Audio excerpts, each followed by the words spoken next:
we got a chance to take a look at Larry Donald, who was the super heavyweight representative for the Olympic squad in Barcelona. And he's another prospect. I'm not sure on this level. You know, it's interesting, Dan. We've got a reunion here of many of the class of '92. Yeah. Larry Donald was the super heavyweight. Danielle Nicholson, you just saw, was the heavyweight. We'll see Oscar De La Hoya, who was the lightweight. And Jeremy Williams lost in the final rounds of the box-off to become the light heavyweight. Here's the beginning of the fourth round, Alex, between Larry Donald. He is in the white trunks, and he's going against Will Hinton, who has a 5-0 record. Hinton in the blue. Larry Donald in the white trunks, terrific athlete. Didn't have an amateur fight until 1988. Self-styled alley imitator. He does have a good jab there. Ooh, and right behind it there that you saw. Hinton came in undefeated, 5-0. But he was just not in class. He had no amateur fights, and it's the amateur experience really that's the difference here. Donald almost a spitting image physically of Danielle Nicholson in height and weight at 6'3 1/4, 226 pounds. Doesn't quite have the muscle definition that Nicholson had.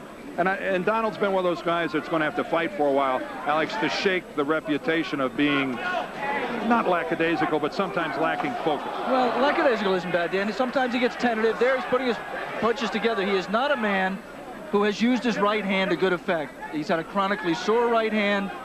He has not used it well. Used it very little as an amateur. He's working with Jenks Morton, who many people may remember was a co-trainer of Sugar Ray Leonard and other fighters. Has worked very hard with Larry, as you would with any undefeated heavyweight prospect. I mean, this is the division where the money is, and everybody dreams about getting a guy who can fight and perhaps win a heavyweight championship. We're not saying that Larry Donald has given evidence that he deserves to be considered in that group yet, but he came in here with a guy who was not looking to lay down, who did not go down the first time he got hit. Will Hinton really stood up to a lot of punches, hard punches, some in round 3 when he first got hit, and tried to fire back. You see Hinton getting a little lazy with his punches, and he's going to pay the price for that. And you see Larry Donald also carrying his left way too low, and when he steps up in class, he will pay the price for that. Left there, Larry Donald hitting on the break. Less than a minute left in round 4.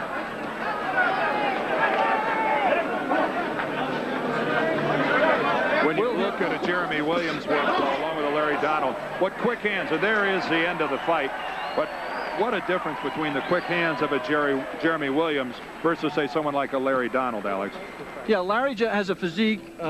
He's big. He's got potential. He is going to have to find a way to get some power into his punches to hold off the fighters that he'll meet as he steps up in class in the heavyweight division.